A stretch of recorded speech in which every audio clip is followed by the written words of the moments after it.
أما بعد فأعوذ بالله من الشيطان الرجيم. بسم الله الرحمن الرحيم. يا نساء النبي لستن كأحد من النساء إن اتقيتن فلا تخضعن بالقول فيطمع الذي في قلبه مرض وقلن قولا معروفا. وقال عن عائشة رضي الله تعالى عنها قالت: سمعت رسول الله صلى الله عليه وسلم يقول: اللهم حاسبني حسابا يسيرا. فلما فرغ قالت عائشة: قلت يا رسول الله ما الحساب اليسير؟ قال النبي صلى الله عليه وسلم: الحساب اليسير أن يحذر الإنسان في كتابه وينظر الله تعالى في كتابه وينظر إليه ويقول: ادخلوا الجنة، أو كما قال عليه الصلاة والسلام. اسٹیج پر رونق افروز حضرات علماء کرام اور ہر دل عزیز شخصیت موضع نرانے کی عزت و آبرو، امام و خطیب شاعر اسلام جناب حضرت قاری خورشید عالم صاحب اور اس جلسے کی نظامت کر رہے جناب مولوی محمد جابر صاحب، جو اپنی نظامت و شاعری کے حوالے سے اتر پردیش ہی نہیں بلکہ پوری ہندوستان میں جانے جاتے ہیں، اور پردہ نشی میری مائیں اور بہنیں، حضرت عائشہ رضی اللہ تعالی عنہا بیان فرماتی ہیں کہ ایک دن نبی کریم صلی اللہ تعالی علیہ وسلم نماز پڑھ رہے تھے۔ نماز کے دوران اللہ کے نبی صلی اللہ علیہ وسلم نے اللہ رب العزت سے مناجات کرتے ہوئے فرمایا: اللہم حاسبنی حسابا یسیرا، کہ اے اللہ میرا حساب آسان لینا۔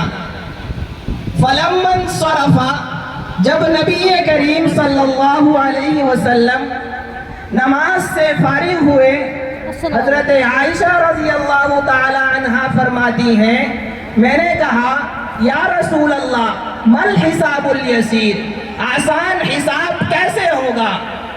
اللہ کے نبی صلی اللہ تعالی علیہ وسلم نے فرمایا: عائشہ آسان حساب یہ ہوگا ان یحذر الانسان فی کتابہ، کہ انسان کو اس کے نامہ اعمال کے ساتھ اللہ رب العزت والجلال کی بارگاہ میں لایا جائے گا۔ وَيَنظُرَ اللَّهُ تَعَالَى فِي كِتَابِهِ، اور اللہ رب العزت اس کے نامہ اعمال کو دیکھیں گے۔ وَيَنظُرَ إِلَيْهِ، اور اس انسان کی طرف دیکھیں گے، اور اللہ رب العزت والجلال کی طرف سے حکم ہوگا کہ جاؤ جنت میں داخل ہو جاؤ۔ اور فرمایا اللہ کے نبی صلی اللہ علیہ وسلم نے: اِنَّهُ مَن نُوقِشَ الْحِسَابَ يَوْمَئِذٍ یا عائشہ فَقَدْ هَلَكَ، کہ عائشہ اگر اللہ رب العزت والجلال نے اس دن سوال کھڑا کر دیا کہ میرے بندے تو نے یہ کام کیوں کیا تھا یا تو نے یہ کام کیوں نہیں کیا تھا، تو یاد رکھیے انسان کے پیر کے نیچے سے زمین نکل جائے گی اور انسان پانی پانی ہو جائے گا، وہ ہلاک و برباد ہو جائے گا۔ کیسا منظر ہوگا؟ اللہ کے نبی صلی اللہ علیہ وسلم نے ارشاد فرمایا: لا تزال قدم ابن آدم حتى يسأل عن خمس: عن عمره فيما أفناه، وعن شبابه فيما أبلاه، وعن ماله من أين اكتسبه وفيما أنفقه وماذا عمل فيما علم. اللہ کے نبی صلی اللہ علیہ وسلم نے ارشاد فرمایا کہ ابن آدم اللہ رب العزت والجلال کے سامنے سے اپنے قدم کو ہٹا نہیں سکتا. ابن آدم کا قدم اللہ رب العزت والجلال کی بارگاہ سے ہٹ نہیں سکتا یہاں تک کہ 5 چیزوں کے بارے میں سوال نہ کر لیا جائے. سب سے پہلا سوال جو اللہ رب العزت والجلال کی طرف سے ہوگا وہ ہوگا اللہ رب العزت فرمائیں گے کہ اے بندے میں نے تمہیں عمر عطا کی تھی, زندگی دی تھی, حیات عطا کی تھی. آپ 70-75 سال دنیا کے اندر رہ کر آئے ہو. آپ نے اس زندگی کو کیسے گوایا, آپ نے اس زندگی کو کیسے کاٹا, کہاں بتایا. اور دوسرا سوال جو ہوگا وہ اس کی جوانی کے بارے میں ہوگا. اللہ رب العزت والجلال فرمائیں گے کہ میرے بندے میں نے تمہیں جوانی کی عمر دی تھی, طاقت اور قوت کا زمانہ دیا تھا, تم اس کو کیسے کاٹ کر آئے ہو, کہاں بتا کر آئے ہو, کیسے خرچ کر کے آئے ہو. اور تیسرا سوال جو ہوگا وہ یہ ہوگا اللہ رب العزت فرمائیں گے کہ جو مال تو نے اکٹھا کیا تھا, جو خزانہ تو نے اکٹھا کیا تھا, اس کو کہاں سے کمایا تھا. اور چوتھا سوال جو ہوگا وہ یہ ہوگا اللہ فرمائیں گے کہ مال جو تو نے کمایا تھا اس کو کہاں پر خرچ کیا. پانچواں سوال جو ہوگا وہ یہ ہوگا اللہ رب العزت والجلال ارشاد فرمائیں گے کہ جو کچھ تو جانتا تھا تیرا اس پر کیا عمل تھا. میری مائیں اور بہنیں یہ 5 سوال ہو گئے. جب تک ان 5 سوال کا جواب بندہ نہیں دے گا اللہ رب العزت والجلال کی بارگاہ سے اس کا قدم ہٹ نہیں سکتا, اس کا قدم کھسک نہیں سکتا. چنانچہ اگر 5 سوال کے جوابات صحیح عطا فرمائے تو اللہ رب العزت والجلال کی طرف سے حکم ہوگا کہ جاؤ جنت کے اندر داخل ہو جاؤ. اللہ رب العزت والجلال فرشتوں سے فرمائیں گے کہ اس کا نامہ اعمال اس کے دانے ہاتھ میں دے دیا جائے. اسی کو اللہ رب العزت والجلال نے قرآن کریم کے اندر ارشاد فرمایا وَأَمَّا مَنْ أُوتِيَ كِتَابَهُ بِيَمِينِهِ فَيَقُولُ هَاؤُمُ اقْرَءُوا كِتَابِيَهْ کہ جس کا نامہ اعمال اس کے دانے ہاتھ میں دے دیا جائے گا وہ خوشی خوشی اپنے گھر دوڑتا ہوا آئے گا اور لوگوں سے کہتا پھرے گا ہاؤم اقرؤوا کتابیہ کہ لو پڑھو میرا نامہ اعمال انی ظننت انی ملاق حسابیہ مجھے یقین تھا کہ میرا نامہ اعمال مجھے ملنے والا ہے. بے شک چنانچہ اللہ رب العزت والجلال کی طرف سے حکم ہوگا کہ آپ جنت کے اندر داخل ہو جاؤ. چنانچہ وہ جنت کے اندر داخل ہو جائے گا. فَهُوَ فِي عِيشَةٍ رَاضِيَةٍ فِي جَنَّةٍ عَالِيَةٍ قُطُوفُهَا دَانِيَةٌ عیش و آرام اور بلند و بالا باغات کے اندر زندگی گزارے گا. اور کیسے باغات ہوں گے اللہ رب العزت والجلال نے خود تعریف فرمائی کہ جن کے پھل جھکے ہوئے ہوں گے. اللہ کی طرف سے حکم ہوگا کلوا واشربوا ہنیئا بما اسلفتم فی الایام الخالیہ کہ کھاؤ پیو مزے کرو اس لیے کہ تم آج نیک اعمال کر کے آئے ہو. میری مائیں اور بہنیں اگر ان 5 سوالات میں ناکام ہو گیا فیل ہو گیا تو اللہ رب العزت والجلال کی طرف سے حکم ہوگا کہ اس کا نامہ اعمال اس کے بائیں ہاتھ میں دے دیا جائے. چنانچہ جب نامہ اعمال دانے بائیں ہاتھ میں مل جائے گا تو انسان کو کچھ بھی نظر نہیں آئے گا سوائے موت کے. اس کو کچھ یاد نہیں آئے گا. قرآن کریم نے اس کا منظر کھینچا ہے فَسَوْفَ يَدْعُو ثُبُورًا، اور وہ موت کو پکارے گا اور کہے گا یا لیتنی لم اوت کتابیا، کاش کتنا بہتر ہوتا کہ مجھے میرا نامہ اعمال ملتا ہی نہیں، ہائے میری تباہی، ما اغنا عنی مالیا، بہت سارا ذخیرہ، بہت سارا مال و دولت میں نے اکٹھا کر کے رکھا تھا، آج وہ میرے کچھ کام نہیں آئے گا۔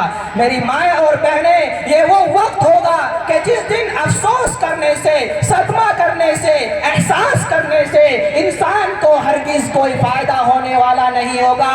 اللہ رب العزت والجلال کی طرف سے حکم ہوگا خذوہ فغلوا ثم الجحیم صلوا، کہ پکڑو اس کو پکڑ کر جگڑ کر جہنم میں ڈال دیا جائے۔ اللہ اکبر، اللہ اکبر، کیسا ہولناک منظر ہوگا۔ چنانچہ فرشتہ اگر وہ نافرمان مرد ہوگا، فرشتہ اس کے منہ کے اندر ہاتھ ڈال کر ایک جھٹکا دے گا جس سے اس کے سارے داڑ دانت باہر نکل آئیں گے، اور اگر وہ نافرمان عورت ہوگی تو اس کی چوٹیاں پکڑ کر فرشتہ ایک جھٹکا دے گا جس سے وہ لوٹے کی طرح لٹکتی ہوئی گر پڑے گی اور فرشتوں سے معافی مانگے گی اور کہے گی ارحمونی ارحمونی، کہ میرے اوپر رحم کھاؤ، میرے اوپر رحم کھاؤ۔ فرشتہ کہے گا لم یرحمکم اللہ، کہ وہ اللہ جو 70 ماہوں سے زیادہ محبت کرنے والا ہے، اس نے آپ پر رحم نہیں فرمایا، بھلا میں تیرے اوپر کیسے رحم کر سکتا ہوں۔ اللہم ارحم، اللہ۔ چنانچہ یہ کہہ کر اس کو جہنم میں ڈال دیا جائے گا۔ حضرت ابو ہریرہ رضی اللہ تعالی عنہ فرماتے ہیں قسم ہے اس ذات کی جس کے قبضے میں ابو ہریرہ کی جان ہے، 70 سال تک یہ جہنم میں جلتا رہے گا، اور جب جہنم کی گرمی سے، جہنم کی تپش سے عاجز آ جائے گا اور برداشت سے باہر ہو جائے گا، جہنم سے نکلنے کی کوشش کرے گا، جیسے ہی جہنم کے قریب جائے گا، نکلنے کے قریب ہوگا، اللہ رب العزت والجلال کی طرف سے پھر حکم ہوگا خذوہ فاعتلوہ الی سواء الجحیم، کہ پکڑو اس کو، یہ ظالم ہے، جابر ہے، اور اس بار جہنم کے بیچوں بیچ اس کو ڈال دیا جائے۔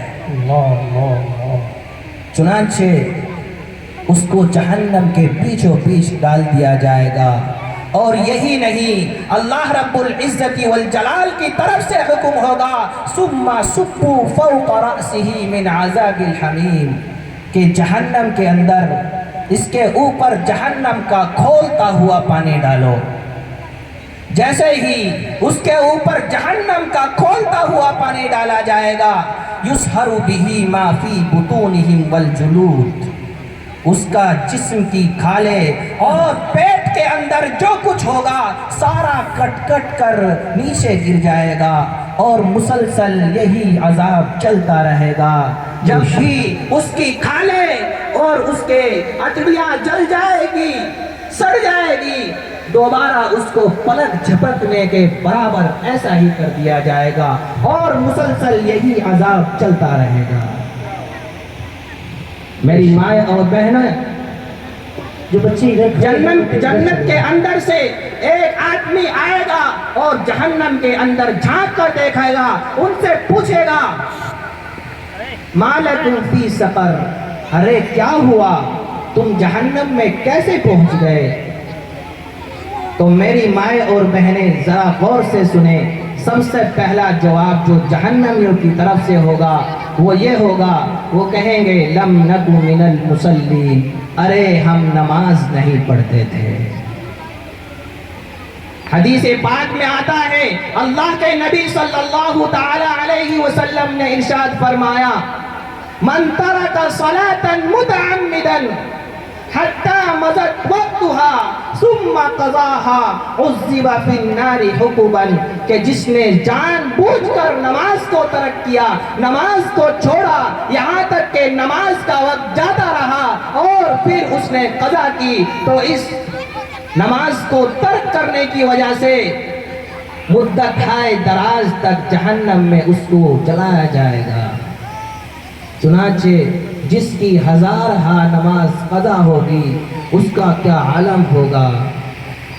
میری مائیں اور بہنیں، آج ہم نماز سے بڑی غفلت برتتے ہیں۔ خاص طور پر میری مائیں اور بہنوں کو شیطان جو ہے بڑے عجیب انداز میں پڑھاتا ہے، بڑے عجیب انداز سے جھانسے میں لاتا ہے۔ جب تک شادی نہیں ہوتی، بیاہ نہیں ہوتا، اس وقت تک ان کو پڑھاتا رہتا ہے، ارے ابھی تو تو بچی ہے، ابھی تو تیرے کھیلنے کی عمر ہے، ابھی تو تیرے کودنے کی عمر ہے، لہذا جب شادی ہو جائے جب نماز شروع کرنا۔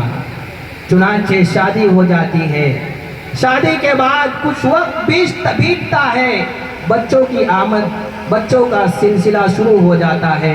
شیطان پھر پڑھاتا ہے کہ تیری گود میں چھوٹا سا ننھا منا بچہ ہے، کبھی تیرے اوپر پیشاب کرتا ہے، کبھی تیرے اوپر پاخانہ کرتا ہے، بھلا ایسی حالت میں تو کیسے نماز پڑھ سکتی؟